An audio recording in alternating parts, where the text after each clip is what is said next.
So today we are covering the Advent quality of peace. And so we have our second candle here, peace. And of course, it reminds us that we always have that light of peace within us.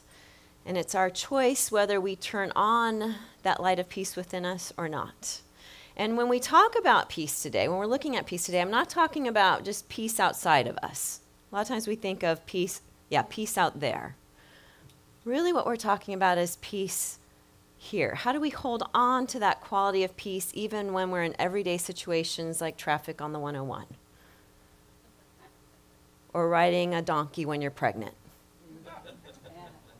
Yeah? So that battery in here, because of course we have battery candles these days, the battery reminds us that we have peace within us at all times, but it's up to us whether we shift it, make that shift and turn it on or not. Right? Am I going to shift to peace? It's already within me, but will I shift to peace in different circumstances and situations? You know, I think I say this every year, but the Christmas story to me, I always think, initially I think, this does not seem peaceful. It is about a birth. Have you ever been to a birth? A birth, folks, and I've only had two, but they weren't peaceful. One was 46 hours. Yeah. And it's in a manger, which is like a barn. That seems not peaceful at all, right? I mean, you've been traveling, you're very pregnant, you're on a donkey for 4 days, and now you're putting me in a smelly barn with smelly animals. I'm just saying right here, right now, this is not my idea of peace, and I don't know that I could have been peaceful in this situation. Could anyone here be peaceful in that situation? Okay, there's no hands up. Very good. And yet, the Christmas story is a story of peace because it reminds us that peace is present and available even in chaotic times. Peace is present and available even in those places and circumstances where we think peace cannot be born, and yet peace can be born. So the questions we want to look at are, are we going to look for peace like the wise men looked for the star that they knew would lead them to the Prince of Peace? Are we going to be open to seeing peace like the angels that came to Mary or Joseph in his dream or the shepherds out in the field?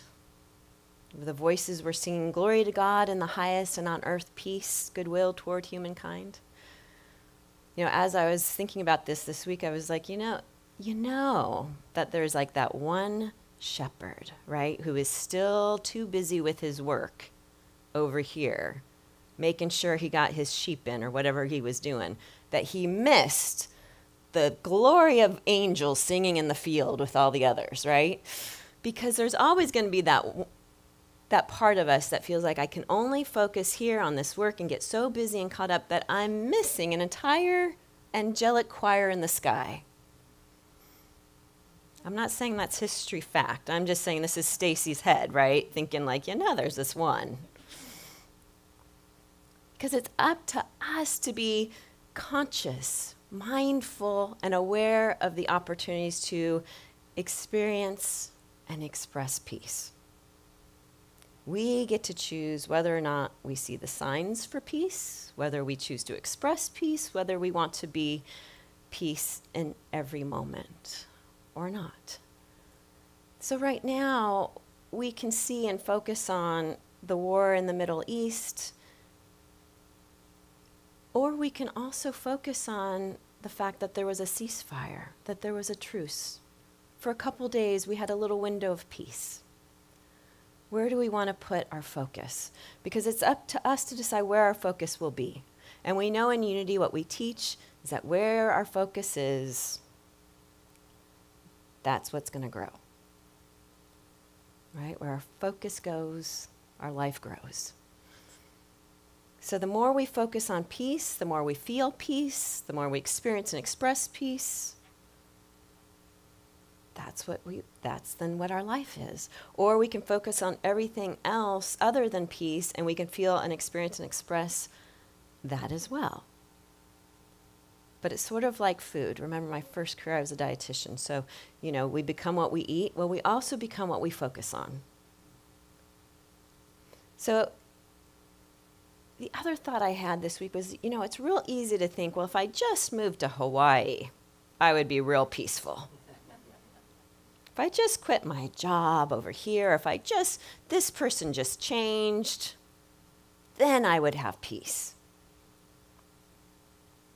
But I remember my YOU teacher, my Youth of Unity, that's the high school program, growing up in Unity, he used to always say, wherever you go, there you are.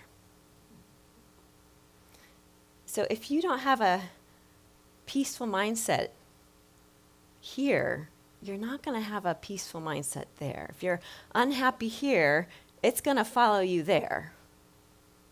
Whether that's a new place you're living or a new place you're living or a new relationship. Doesn't matter if you move to the most peaceful place on earth, if you weren't peaceful already, probably finding the good in the new place is going to be harder. But if you're finding the good here now, the peace here now, then that is what will follow you to the next place. So when does our inner peace get lost?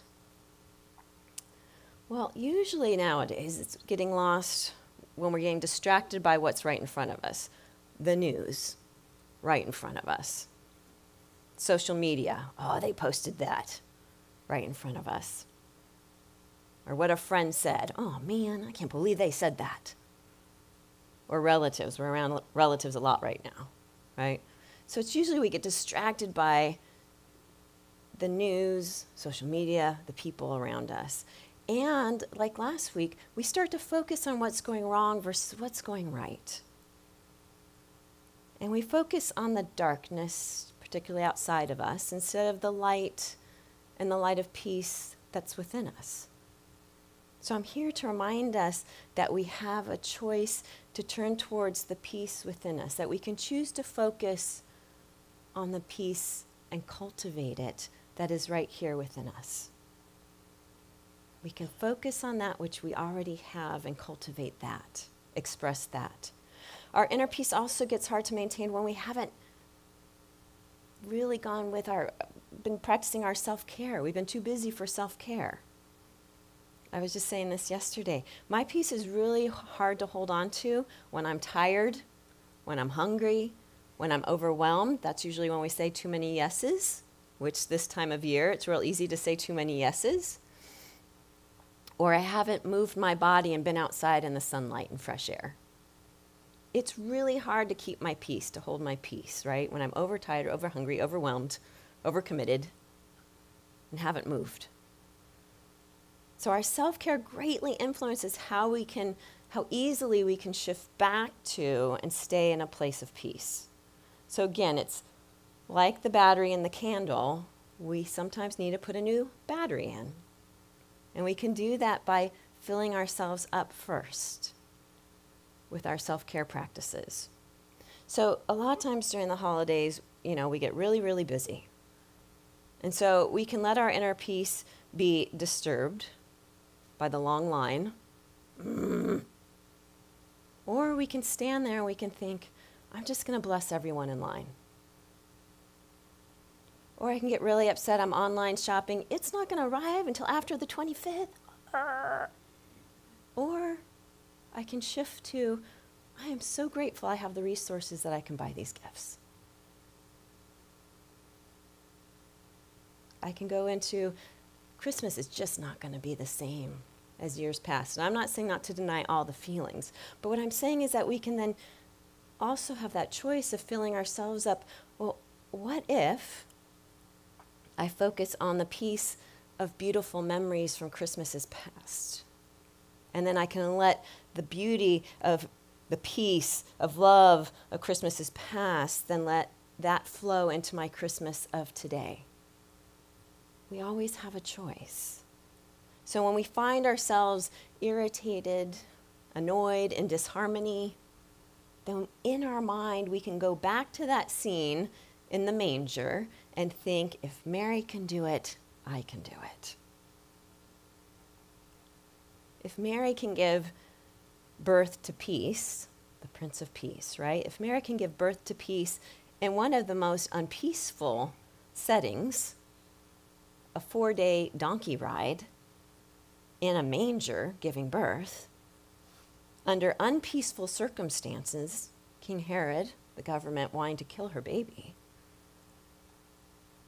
well then, so can I hold on to peace.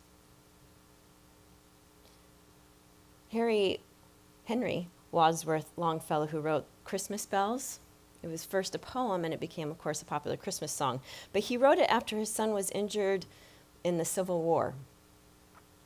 And he thought, as he was writing this line, with peace on earth, goodwill to men, he was thinking, it's not about whether or not I applied the Christmas sermon from last year this entire year long, or if I didn't show up peacefully all year long. It's really about the fact that I have a choice right now to show up this Christmas peacefully and wishing goodwill to all. And when I read that, I thought, wow, to be thinking, my son was injured in a war, but I'm choosing to forgive. I'm choosing to find peace within and extend that peace and goodwill to everyone. See, we can moan and groan and complain and disrupt our own peace, or we can wish all beings peace, including ourselves. So focusing on the light in the world, focusing on the light in your world, focusing on birthing peace, and asking, where do I want to put my focus? How do I want to allow that peace to flow? It's up to me. Because life, as we know, is going to always have something to disturb our peace. So one of my favorite quotes here, the author is unknown, said, peace. It does not mean to be in a place where there is no noise, trouble, or hard work. It means to be in the midst of those things and still be calm in your heart. And that returns us to Mary. See, Mary metaphysically represents love. Love birthing the Prince of Peace. Here we have love literally giving birth to peace. So you too can show up as love and express peace, even when faced with challenges and hardships. We too can turn within to our heart and start again from a place of loving kindness, loving compassion, and peace, our Mary place. We can anchor ourselves in peace, knowing that peace exists within us and is possible to express as our divine I am self. So, what do we learn from the Christmas story as it pertains to peace? That there's always something or someone, a donkey, a King Herod, that's going to disturb our peace. But that with self-care and practice, tapping into our own inner reservoir of peace, that we can allow the love that we are to express as peace in every and any moment. Even through trying times and even through challenging times, peace is possible. I can show up as love, birthing peace. But it's up to us to return to peace over and over and over again, every moment, every day, and every Christmas, beginning now. So Merry Peace-Filled Christmas, everyone. Blessings.